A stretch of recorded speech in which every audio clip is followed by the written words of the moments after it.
Este video tiene por objeto dar a conocer uno de los métodos de investigación cualitativa denominado Fenomenología Hermenéutica Trascendental Husserliana, el cual será presentado por Javier Flores y Yamile Durán. Edmund Husserl, 1859-1938, fue un filósofo y lógico alemán nacido en una familia judía acomodada. Estudió en varias universidades. A partir de 1887 se desempeñó como profesor en diversas instituciones, culminando en la Universidad de Friburgo hasta su jubilación. Una de sus obras, Ideas 1, donde intenta una renovación en la filosofía, presenta la fenomenología como un método filosófico, abordando conceptos como la intencionalidad de la conciencia, sosteniendo que todos los actos son siempre sobre algo. Buscó superar la dicotomía entre racionalismo y empirismo. Propuso que la conciencia es la base del mundo objetivo y de la intersubjetividad. Con la llegada del nazismo fue apartado de su labor docente, pero su pensamiento influyó en la escuela fenomenológica. Antecedentes del método. En el siglo XIX, en el pensamiento occidental imperaba una corriente filosófica conocida como el positivismo, que sostenía que el único conocimiento verdadero era el dado a través del método científico. Husserl, conocedor de este contexto e influenciado por filósofos como Descartes y Kant, desarrollará su método, que estudia el conocimiento subjetivo y la experiencia ocasionada por nuestros sentidos, influyendo en discípulos como Max Scheler, Martin Heidegger y Edith Stein. La fenomenología de Husserl tuvo gran influencia en el pensamiento filosófico del siglo XX, dando origen a diversas corrientes y escuelas. Sin embargo, su relación con el nazismo y la ruptura con el discípulo Martin Heidegger marcaron un punto de inflexión en su vida y obra. Este último, en su filosofía, profundizará sobre el legado fenomenológico. El término fenómeno significa lo que se muestra o lo que aparece. Para el método fenomenológico de Husserl, un fenómeno no es simplemente lo que vemos, sino que, si suspendemos nuestros juicios previos sobre el mismo, se puede observar lo que verdaderamente se muestra en nuestra conciencia. Esto quiere decir que el fenómeno se percibe a través de los sentidos. Lo hermenéutico significa interpretar. En el enfoque fenomenológico hermenéutico se trata de interpretar el significado del fenómeno, considerando el contexto y las experiencias individuales de quien lo observa. Este concepto fue ampliado por Heidegger, quien añadió esta dimensión a la fenomenología. Lo trascendental hace referencia a ir más allá de la experiencia empírica para investigar las situaciones que hacen posible la percepción y comprensión de los fenómenos más allá de los sentidos. ¿Qué es la fenomenología? Es un enfoque filosófico y metodológico que estudia la comprensión de la experiencia subjetiva y la percepción de la realidad a través de los fenómenos.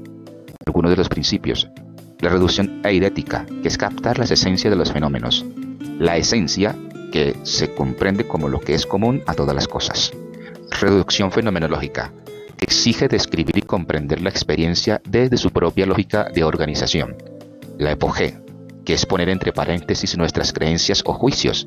Es un principio para centrarse en la experiencia pura, es observar el fenómeno que está en la conciencia para capturar su esencia; la intencionalidad, que es cómo se presenta el objeto a la conciencia; la noesis, que es el acto intencional de pensar; y noemas, que es el pensamiento sobre el objeto. Husserl desarrolló un método de reducciones fenomenológicas que se puede ejecutar en 4 etapas, que contienen los principios y nociones fenomenológicas que deben ser consideradas por el investigador que pretende abordar la subjetividad con este método. En la etapa previa, se revisan y explican los supuestos y prejuicios preconcebidos de los cuales parte el investigador. Se reconoce la influencia que podría tener en el desarrollo de la investigación. Para ello, se realiza la primera reducción fenomenológica, es decir, poner entre paréntesis las teorías previamente establecidas y cualquier referencia que relacione el tema investigado a otros datos. En la etapa descriptiva, se realiza la observación fenomenológica. Aquí se refleja lo más fielmente posible la realidad vivida por los sujetos en relación al tema que se investiga.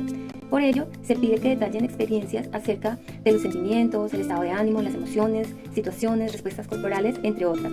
Ocurre la segunda reducción fenomenológica, en la que se pone entre paréntesis la materialidad de lo que se aborda, aspectos espaciotemporales y los datos asociados al tema que se investiga.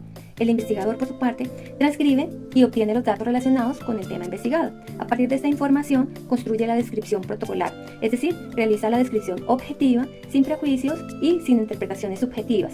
Las técnicas de investigación utilizadas son descripción de experiencias personales, entrevista conversacional y la observación de cerca. La etapa estructural implica el estudio, reflexión y análisis fenomenológico. Se intenta aprender el significado esencial del fenómeno mediante el estudio de las descripciones protocolares del tema central. Se elaboran categorías por similitud. Luego, categorías fenomenológicas para integrarlas en una estructura global que incluye categorías universales. Esto quiere decir que el investigador plasma lo investigado en una estructura global. Aquí se efectúa la reducción eidética y trascendental.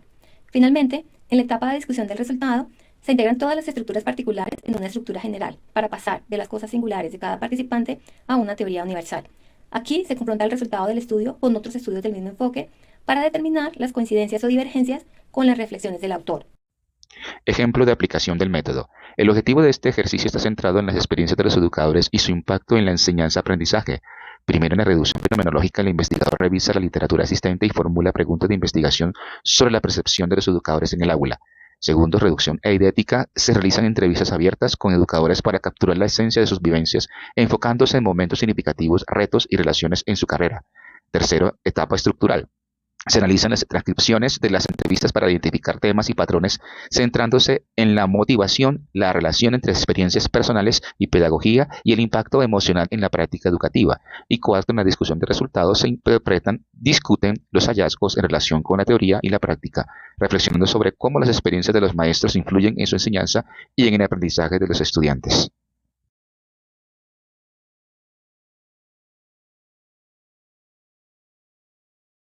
Este video tiene por objeto